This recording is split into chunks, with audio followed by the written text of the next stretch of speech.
বেগম খালেদা জিয়ার শারীরিক অবস্থা অত্যন্ত সংকটময় জানালেন মির্জা ফখরুল। বিএনপি চেয়ারপারসনের রোগ মুক্তি কামনায় মসজিদে মসজিদে বিশেষ দোয়া। চট্টগ্রামে ছাত্রদল কর্মী সাজ্জাদ হত্যাকাণ্ডের 1 মাস পরও গ্রেফতার হয়নি মূল আসামিরা। তদন্ত প্রশ্নবিদ্ধ করতে ঘটনা ভিন্ন খাতে নেওয়ার অভিযোগ। ভারী শিল্প প্রতিষ্ঠান থাকলেও উন্নয়নের ছোঁয়া লাগেনি। সম্প্রসারিত নারায়ণগঞ্জ সিটি কর্পোরেশনে পুরো কুতুবপুর ইউনিয়নকে অন্তর্ভুক্তির দাবি, পুনর্বিবেচনার আশ্বাস।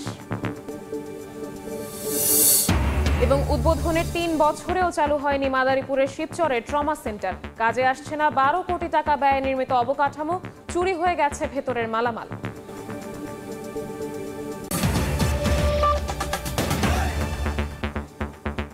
বাংলা সময়ের সঙ্গে আছি আমি শবনম। হাসপাতালে চিকিৎসাধীন বিএনপির চেয়ারপারসন খালেদা জিয়ার সুস্থতা কামনায় সারা দেশে মসজিদে দোয়া ও মিলাদ মাহফিলের আয়োজন করা হয়।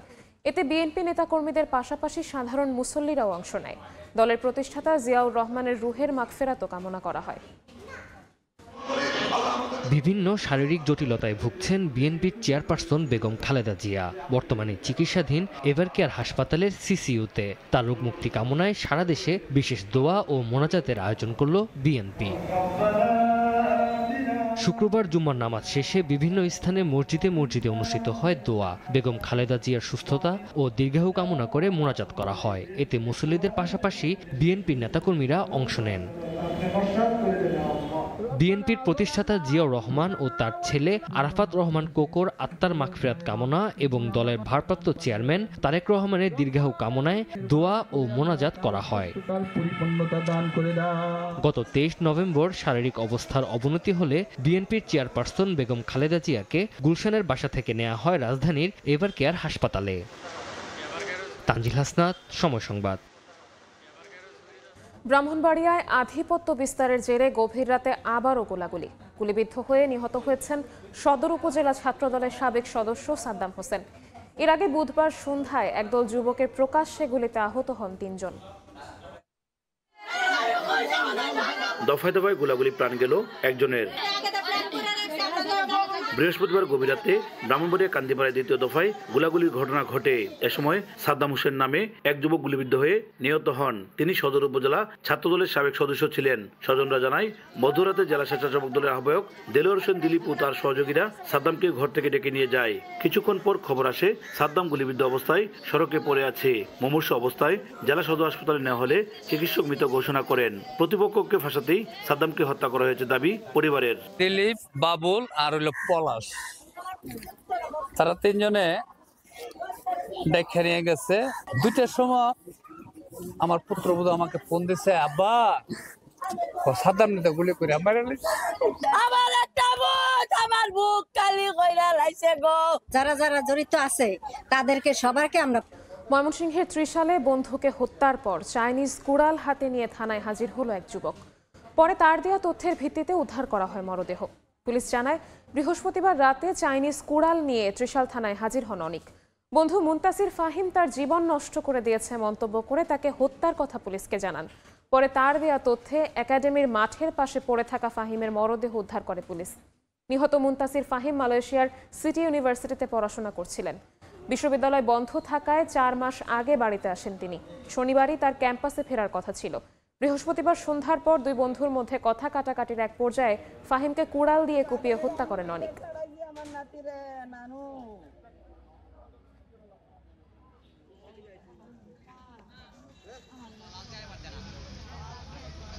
তারা মাদকাসক্ত ছিল এবং তাদের পূর্ব শত্রুতার বিরোধ ছিল। এই বিরোধের জেরে সে এই হত্যাকাণ্ডটা নিজে করে মর্মে প্রাথমিকভাবে সে স্বীকার করে।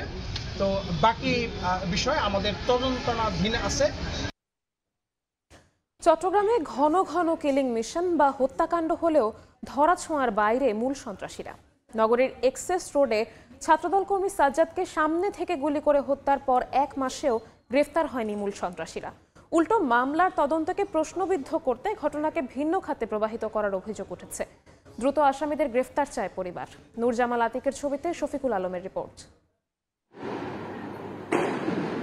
গত 29 অক্টোবর গভীর রাতে গোলাগুলি ব্যানারে মেয়রের ছবি নিয়ে চট্টগ্রাম নগরীর বাকুলিয়া অ্যাক্সেস রোডে দুই গ্রুপের সংঘর্ষে গুলিবিদ্ধ হয়ে মৃত্যু হয় ছাত্রদল কর্মী মোহাম্মদ সাজ্জাদের।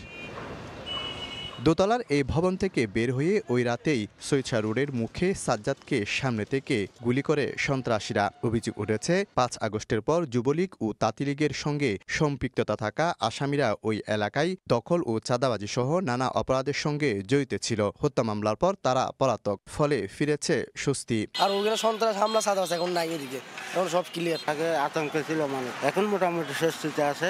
সাজ্জাদের বাবা জানান, হত্যাকাণ্ডের প্রায় 1 মাস হলেও সোহেল, বোরহান ও মিল্টন সহ মূল আসামিরা গ্রেফতার হয়নি এখনো। উল্টো মামলা ভিন্ন খাতে নেয়ার চেষ্টা করছে একটি পক্ষ। মামলা হওয়ার 15 দিন পরে কেন আরেকটা মামলা হবে, এটা আমি চক্রান্ত হিসেবে দেখতেছি। সাজ্জাদের ভাইয়ের অভিযোগ, দ্বিতীয় মামলা করতে তার মাকে বিভ্রান্ত করছে একটি পক্ষ। মামলা তুলে নেওয়ার জন্য নেতা ফোন দিছে, আম্মা তো হয়তোবা ওনারে কোনো প্রণবল বা কোনো কিছু ভয়ভীতি দেখাচ্ছে। এদিকে মামলার তদন্তভার বাকুলিয়া থানা থেকে দেয়া হয়েছে গোয়েন্দা পুলিশের কাছে। সংশ্লিষ্টরা বলছেন, দ্বিতীয় মামলা হওয়ার কোনো সুযোগ নেই।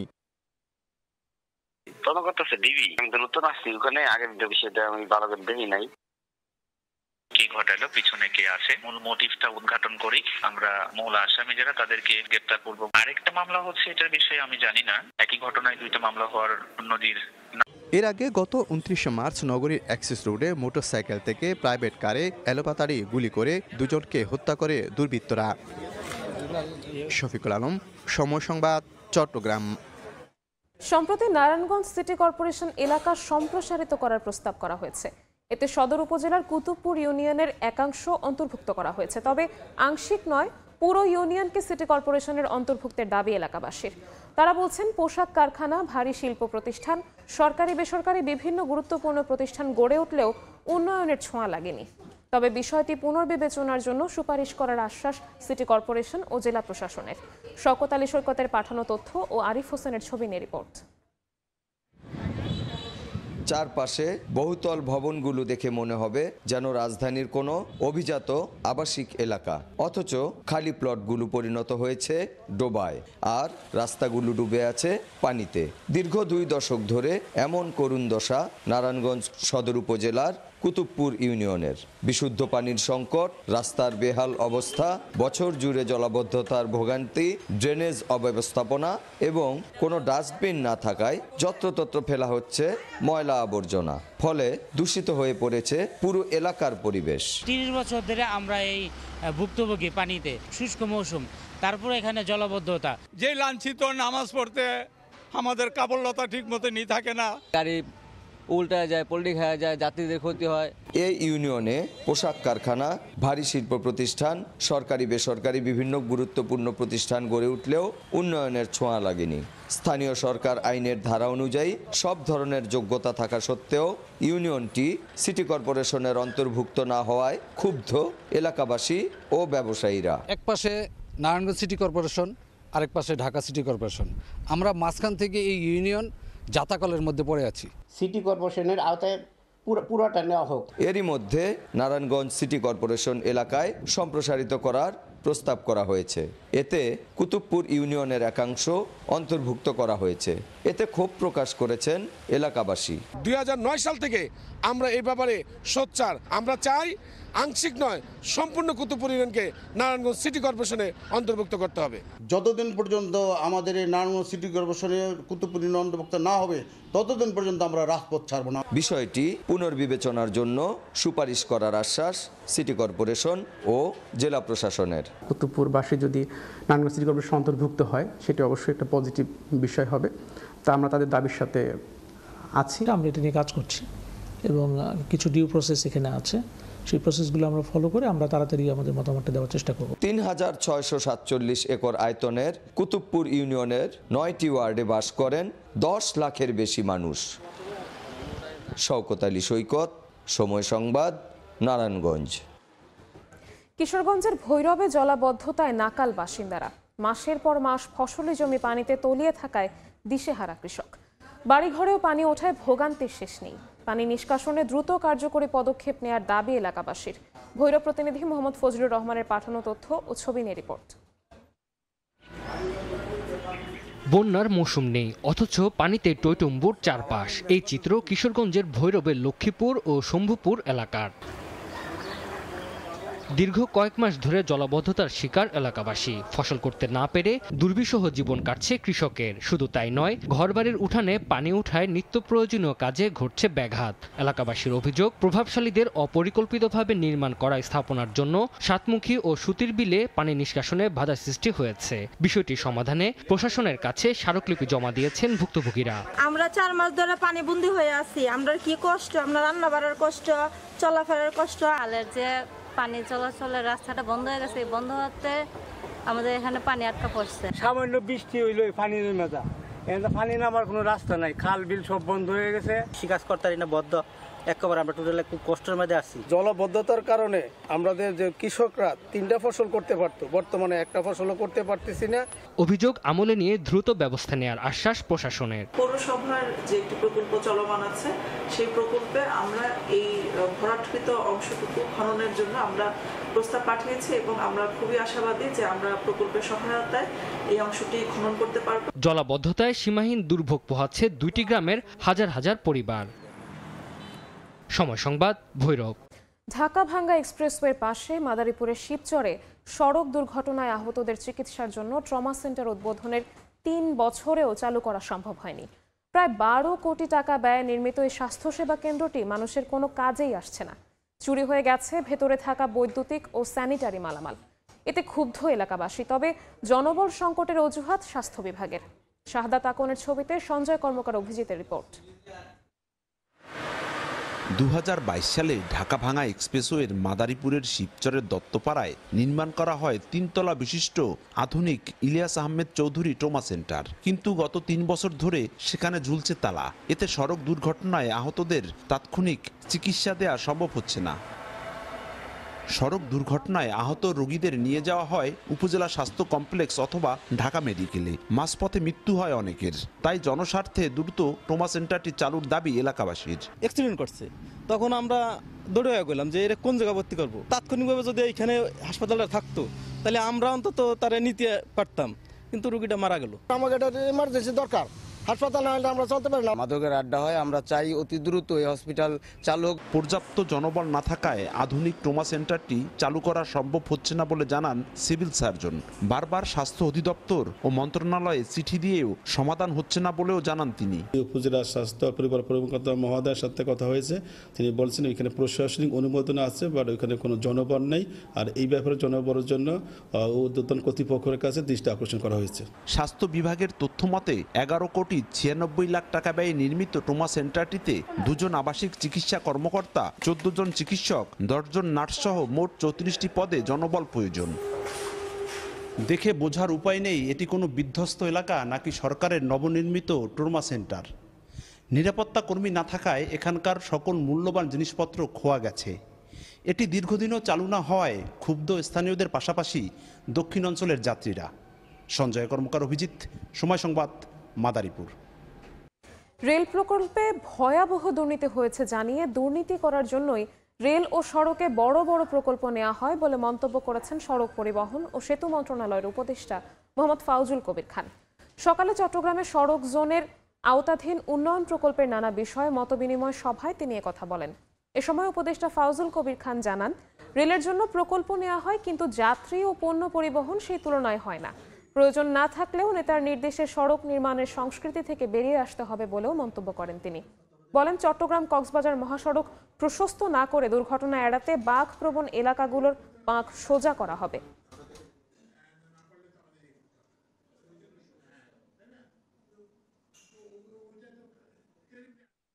30-40 কিলোমিটার রেল লাইন হয়ে গেছে, দিনে একটা ট্রেন যাতায়াত করে, তারপরে যাতায়াত করে না। এবং যাতায়াত না করার কারণ হচ্ছে যে আমাদের তো নাই লোকোমোটিভ নাই, আমাদের কোচ নাই, এবং যেগুলো আছে কোচগুলোর খুবই ভয়াবহ অবস্থা। আর একটা হচ্ছে যে রেলে তো ভয়াবহ দুর্নীতি। এই যে এই প্রকল্প পরিচালক নামে একটা সৃষ্টি হয়েছে, এরা কিন্তু এইসব গুলোকে করে, ওই দুর্নীতি করার জন্যই প্রকল্প হয়। তা আমরা সেগুলো থেকে সরে আসা, সেটা সড়কেও তাই। সার সংকট দূর করতে কৃষক অ্যাপ তৈরির কাজ চলছে জানিয়েছেন প্রধান উপদেষ্টার বিশেষ সহকারী মনির হায়দার। দুপুরে মেহেরপুর জেলা প্রশাসকের কার্যালয়ের সম্মেলন কক্ষে সারের বিপণন ও ব্যবহার বিষয়ক মতবিনিময় সভায় তিনি কথা বলেন। কৃষক অ্যাপের তালিকা অনুযায়ী কৃষকদের মাঝে সার বিক্রি করা হবে। এই অ্যাপের তালিকাভুক্ত কৃষকরাই কেবল অন্যান্য সরকারি সুবিধা পাবে বলেও জানান মনির হায়দার।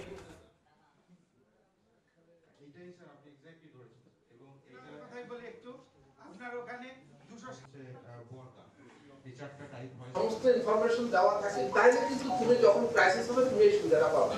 আর যদি তুমি ওর মধ্যে তোমার ইনফরমেশনগুলো না দাও, আগামী বছর ক্রাইসিস হলে তুমি কিন্তু আর পাবে না। তোমার ওই পাশের বাড়ির রহিমতি পাবে, তুমি কিন্তু পাবে না।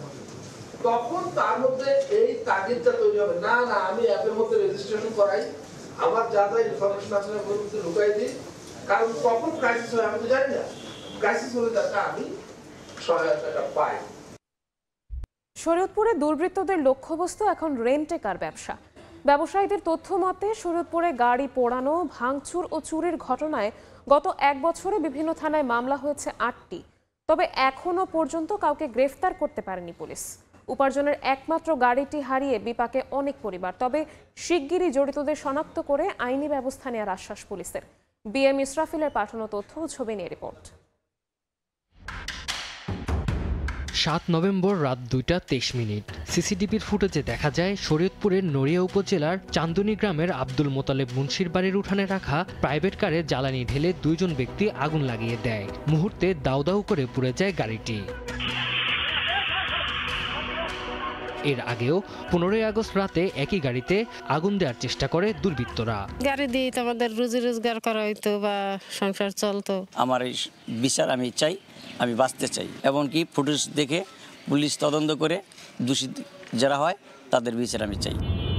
শুধু মোতালেব মুন্সি নন, শরীয়তপুরের বিভিন্ন স্থানে রেন্টেকার মালিকের অনেক গাড়ি চুরি, ভাঙচুর ও নাশকতার শিকার হয়েছে। এই নিয়ে বিভিন্ন থানায় মামলা করেও দুষ্কৃতকারীরা ধরা না পড়ায় আতঙ্ক ও হতাশা বাড়ছে ক্ষতিগ্রস্তদের। উপার্জনের একমাত্র গাড়িটি হারিয়ে বিপাকে অনেক পরিবার। গভীর রাতে আনুমানিক রাত 1:30টায় আমার গাড়িটা পুড়ে দেয়। তো এই যদি অবস্থা হয় তাহলে আমরা কিভাবে এই রেন্টিকারের ব্যবসা করব? এরকম যদি আজকে একজনটা পড়ছে, যদি পারবায়া জায়গা অপরাধী, তাহলে তো আবার আরেকজনটা পড়বো। অপরাধীকে চিহ্নিত করে তাকে দৃষ্টান্তমূলক শাস্তি আদায়ের জন্য আমরা জোর সুপারিশ করব।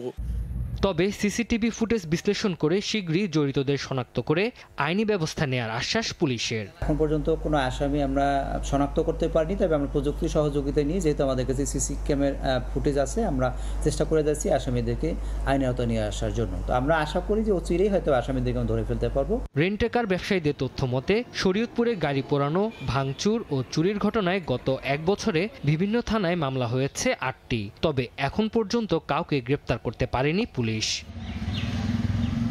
সময় সংবাদ, শরীয়তপুর। বাংলার সময় আরও থাকছে। সাপ্তাহিক ছুটির দিনে কক্সবাজারে পর্যটন প্রেমীদের ভিড়। মাতোয়ারা সমুদ্র স্নানে, চাঙ্গা সৈকত কেন্দ্রিক ব্যবসা, নিরাপত্তায় সজাগ ট্যুরিস্ট পুলিশ। মানিকগঞ্জে বিআরটিসি ড্রাইভিং প্রশিক্ষণ কেন্দ্রে লক্কর ঝক্কর গাড়ি ও জনবল সংকটে ব্যাহত হচ্ছে প্রশিক্ষণ কার্যক্রম। এমনকি বিআরটিএ সফটওয়্যার জটিলতায় সঠিক সময় পাচ্ছে না ড্রাইভিং লাইসেন্স জটিলতায় কর্মসংস্থানের সুযোগ হারাচ্ছেন অনেক যুবক। বিআরটিসি ও বিআরটিএ কর্তৃপক্ষ বলছে সংকট সমাধানে ঊর্ধ্বতন কর্তৃপক্ষকে জানানো হয়েছে। মোহাম্মদ ইউসুফ আলীর তথ্য ও রমজান আলীর ছবিতে রিপোর্ট। ঢাকা আরিচা মহাসড়কের মানিকগঞ্জের শিবালয় উপজেলার উথুলিতে জেলার একমাত্র বিআরটিসি ড্রাইভিং প্রশিক্ষণ কেন্দ্র। সকাল বিকেল 2 শিফটে 250 জন প্রশিক্ষণার্থী প্রশিক্ষণ নেন। তবে পর্যাপ্ত জনবল ও লক্কর ঝক্কর পুরানো গাড়ির কারণে ব্যাহত হচ্ছে প্রশিক্ষণ কার্যক্রম। ট্রেনিং গ্রহণের পর নিজেদের বেকারত্ব ঘুচানো এবং কর্মসংস্থানের জন্য প্রয়োজন পড়ে ড্রাইভিং লাইসেন্সের। কিন্তু দীর্ঘদিনেও লাইসেন্স না পাওয়ায় প্রশিক্ষণ নিয়ে কোনো লাভ হচ্ছে না বলছে ভুক্তভোগীরা। তাদের দাবি অতিরিক্ত টাকা ছাড়া মিলছে না লাইসেন্স। গাড়ি অনুযায়ী স্টুডেন্ট বেশি, গাড়ি কম। আমরা সময় দিয়ে এসে দাঁড়ায় থাকি, একটু ঝক্কর বক্কর গাড়ি। যারা টাকা দিয়ে লাইসেন্স করে তারা অতি দ্রুত লাইসেন্স পায়, কিন্তু আমরা এখানে প্রশিক্ষণ নেওয়ার পরে আমাদেরকে দীর্ঘদিনের একটা সময় গ্যাপ থাকে, আমরা লাইসেন্সটা পাই না। কারণবশত যে কোনো সমস্যার ক্ষেত্রে হয়তো লাইসেন্সটা পাই না, এর কারণে আমাদের যে কোনো জায়গায় যে কোনো চাকরির জন্য আবেদন করতে আমাদের সমস্যা হয়। 22-23 এখানে ট্রেনিং করেছি, তো আমি এখনো লাইসেন্স পাই নাই। তো আমার পরে যারা ট্রেনিং করছে তারা লাইসেন্স পাইছে। এদিকে বিআরটিসি বলছে লক্কর ছক্কর প্রশিক্ষণ গাড়ির পরিবর্তে ম্যানুয়াল পদ্ধতির নতুন প্রশিক্ষণ গাড়ি দেয়া হবে। আর বিআরটি এর কর্মকর্তা বলছেন সফটওয়্যার জটিলতায় বন্ধ রয়েছে লাইসেন্স প্রিন্টিং, তবে ই লাইসেন্সের মাধ্যমে কার্যক্রম চালানো যাবে বলেও জানান তিনি। এইখানে গাড়িগুলোর একটু আধুনিকরণ দরকার, যেটা আমি আগেও বলেছি। ইতিমধ্যে আমাদের কর্তৃপক্ষ অলরেডি উদ্যোগ গ্রহণ করেছে গাড়িগুলো রিপ্লেস করে নতুন গাড়ি নিয়ে আসার জন্য। যারা নাকি স্লিপ নিয়ে আসেন সেই স্লিপগুলো ই লাইসেন্স পেপারে পরিণত করা যায়, সেটা আপনার bsp.brt.gov.bt এই ঠিকানায় ঢুকে তিনি তার ই লাইসেন্স পেপারটি করে নিতে পারবেন। ই লাইসেন্স পেপার দিয়ে আপনি রাস্তায় চলাচল করতে পারবেন। জেলা বিআরটিএ অফিসে প্রতি মাসে 700 থেকে 800টি লাইসেন্সের আবেদন জমা পড়ে। সময় সংবাদ, মানিকগঞ্জ। বরিশালে 1100 মেট্রিক টন চোরাই কয়লা সহ 12 জনকে আটক করা হয়েছে। সকালে কোস্টগার্ড মিডিয়া কর্মকর্তা লেফটেন্যান্ট কমান্ডার সিয়ামুল হক জানান, ভোরে সদর উপজেলার চরমোনাই আনন্দঘাট এলাকায় অভিযান পরিচালনা করা হয়। এ সময় সন্দেহজনক একটি লাইটার ভেসেল তল্লাশি করে 1100 মেট্রিক টন চোরাই কয়লা জব্দ করা হয়। আটক করা হয় 12 জনকে। চোরাই কয়লার বাজার মূল্য প্রায় 1,10,00,000 টাকা। আটককৃতরা জিজ্ঞাসাবাদে জানায়, মোংলার হিরন পয়েন্টে অবস্থানরত একটি বিদেশি জাহাজ থেকে এসব কয়লা অবৈধভাবে পাচার করা হয়। পরে তাদের কোতোয়ালি মডেল থানায় হস্তান্তর করা হয়।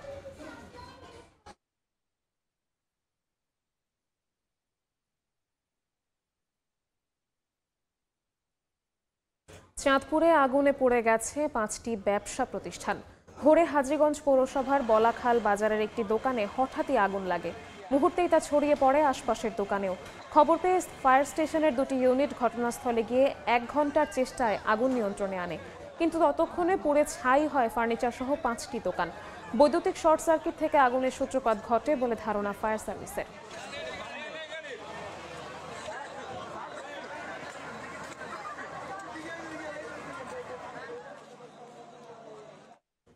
চাঁপাইনবাবগঞ্জের সীমান্ত থেকে বেশ কয়েকটি অস্ত্র ও গুলি উদ্ধার করা হয়েছে। বৃহস্পতিবার রাতে শিবগঞ্জের চকপাড়া এলাকায় টহল দিচ্ছিল বিজিবির সদস্যরা। এ সময় পাগলা নদীর তীরে 3টি বিদেশি 1 শুটার গান এবং 6 রাউন্ড গুলি উদ্ধার করে তারা। তবে এ সময় কাউকে আটক করা যায়নি। ভারত থেকে আমদানি করা এসব অস্ত্র দিয়ে দেশে বিশৃঙ্খলা সৃষ্টির পাঁয়তারা চলছে ধারণা বিজিবির।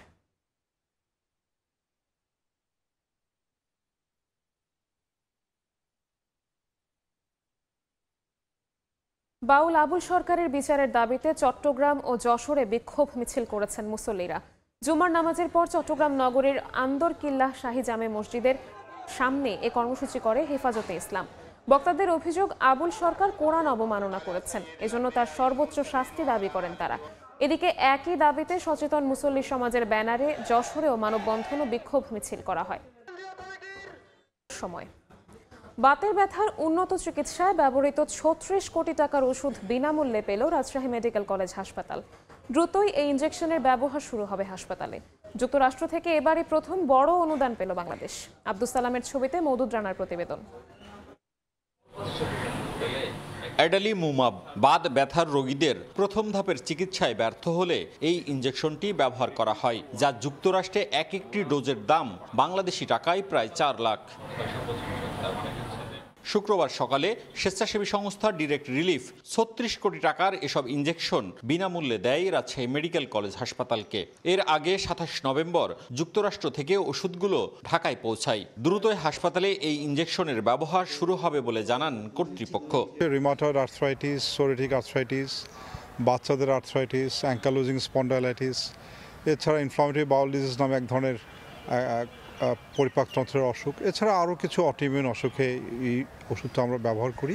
নির্দিষ্ট তাপমাত্রায় সংরক্ষণ করে 900 ইনজেকশন ব্যবহার করা যাবে আগামী বছরের অক্টোবর পর্যন্ত। 2 থেকে 8 ডিগ্রি তাপমাত্রায় সংরক্ষণ করতে হয়, এই জন্য আমরা ফ্রিজের মধ্যে রাখছি। টোটালে আমরা পাইছি 900 পিস।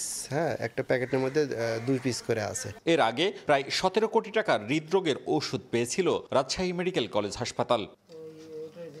মওদুদ রানা, সময় সংবাদ, রাজশাহী। মুন্সিগঞ্জের মীরকাদিম আড়তে চড়া দামে বিক্রি হচ্ছে ইলিশ। 1 কেজি ওজনের ইলিশের দর হাঁকা হচ্ছে 2,500 টাকা। আর ছুটির দিনে বড় ইলিশের দর উঠেছে 3400 টাকা কেজিতে। অন্য মাছের দরও ঊর্ধ্বমুখী। ভোক্তারা দুষছেন সিন্ডিকেটকে। আড়তদাররা বলছেন দূষণের কারণে মাছ পাওয়া যাচ্ছে কম। নাসিরুদ্দিন উজ্জ্বলের রিপোর্ট, ছবি তুলেছেন আবু সাইদ। হেমন্তের শীতল ভোরে হাঁকডাকে বিক্রি হচ্ছে ইলিশ। রূপালী ইলিশের স্বাদ নিতে আসা মানুষের উপচে পড়া ভিড়। তবে আগুন দরে বিক্রি হচ্ছে ইলিশ। বড় ইলিশের দর উঠেছে কেজিতে 3400 টাকা। 1 কেজি ওজনের ইলিশের দাম 2500 টাকা। আর ছোট ইলিশ বিক্রি হচ্ছে 700 থেকে 800 টাকা কেজিতে।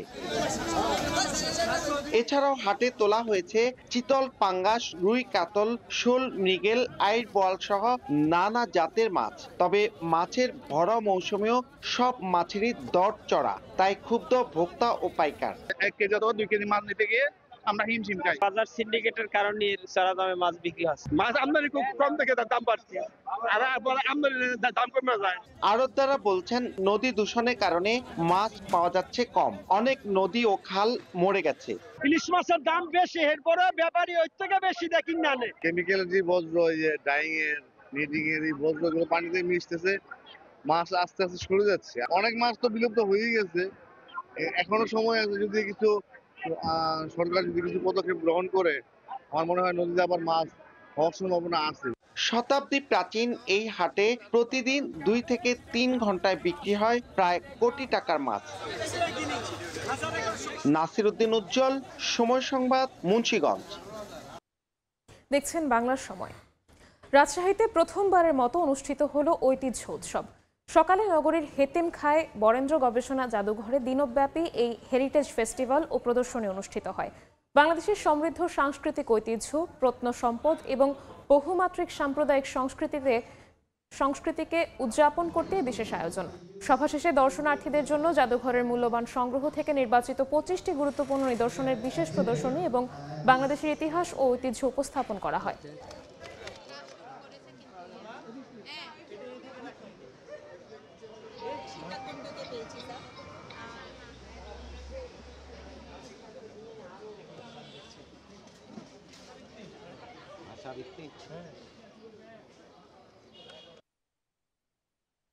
শীতল হাওয়া, মিষ্টি রোদ, ঢেউয়ের গর্জনে সাগর যেন সেজেছে নতুন সাজে। শীতের শুরুতেই দূর দূরান্ত থেকে ভ্রমণ পিপাসুরা ছুটছেন বিশ্বের দীর্ঘতম সমুদ্র সৈকত কক্সবাজারে। পর্যটকরা আনন্দে মেতেছেন সাগরের নোনা জল ও বালুচরে। মোহাম্মদ ফরাজের ক্যামেরায় বিস্তারিত জানাচ্ছেন সুজাউদ্দিন রুবেল। শীতের কোমল ছোঁয়ায় বদলে যায় সাগরের রূপ। শীতল হাওয়া, নরম সূর্যের আলো, ঢেউয়ের গর্জন, সাগর যেন সেজেছে নতুন সাজে। এই মুগ্ধতা উপভোগ করতে শীতের শুরুতে সাপ্তাহিক ছুটির দিনে সৈকত শহর কক্সবাজারে ছুটে এসেছেন হাজারো ভ্রমণ পিপাসু। এক কথায় অসাধারণ। ভার্সিটি থেকে আসছি, ফ্রেন্ডরা এসেছে, এসেই আমি সাগরের প্রেমে পড়ে গেছি। আমি বারবার ছুটি পেলেই আসবো। প্রথম আমার বেবিকে নিয়ে আসছি, এই জন্য অনেক মজা লাগতেছে। বাচ্চাদেরকে নিয়ে একটু ঘুরতে আসলাম, মজা করতে আসলাম, ভালো লাগতেছে। সাগরের যে সাউন্ডটা সেটা এনজয় করা, লাইক ভাইবটা পুরোই আলাদা। এদিকে শান্ত সাগরেও বেড়েছে উদ্বেগ। অনেক পর্যটক টিউবে গা ভাসিয়ে চলে যাচ্ছেন লাইফগার্ড সেবার আওতার বাইরে, যা পর্যটকদের জন্য নতুন করে তৈরি করছে ঝুঁকি। পর্যটকের প্রতি অবজারভেশন রাখতেছি যাতে কেউ বিপদে না পড়ে, আমরা তাৎক্ষণিকভাবে তাতে ওনাকে উদ্ধার করে নিয়ে আসতে পারি। আর সৈকতের বালিয়াড়িকে হকার মুক্ত করতে মাইকিং এর পাশাপাশি চলছে অভিযান। হকার ঢুকলে আমরা মাইকিং করে তাদের সরিয়ে দিচ্ছি। সেই সাথে পর্যটকদের নিরাপত্তার স্বার্থে আমরা পর্যটকদের সতর্কমূলক মাইকিং জারি রেখেছি। বিপুল সংখ্যক পর্যটকের আগমনে চাঙ্গা হোটেল, মোটেল, রিসোর্ট, রেস্তোরাঁ ও বার্মিজ পণ্যের ব্যবসা। সুজাউদ্দিন রুবেল, সময় সংবাদ, কক্সবাজার। বাংলার সময়ের শীর্ষ সংবাদগুলো জানিয়ে দিচ্ছি আরও একবার। বেগম খালেদা জিয়ার শারীরিক অবস্থা অত্যন্ত সংকটময়, জানালেন মির্জা ফখরুল। বিএনপি চেয়ারপারসনের রোগ মুক্তি কামনায় মসজিদে মসজিদে বিশেষ দোয়া। এবং চট্টগ্রামের ছাত্রদল কর্মী সাজ্জাদ হত্যাকাণ্ডের 1 মাস পরও গ্রেফতার হয়নি মূল আসামিরা। তদন্ত প্রশ্নবিদ্ধ করতে ঘটনা ভিন্ন খাতে নেওয়ার অভিযোগ।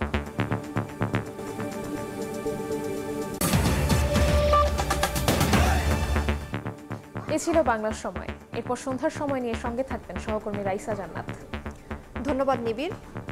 সন্ধ্যার সময় নিয়ে আসছে কিছুক্ষণ পর, সঙ্গেই থাকুন সময়।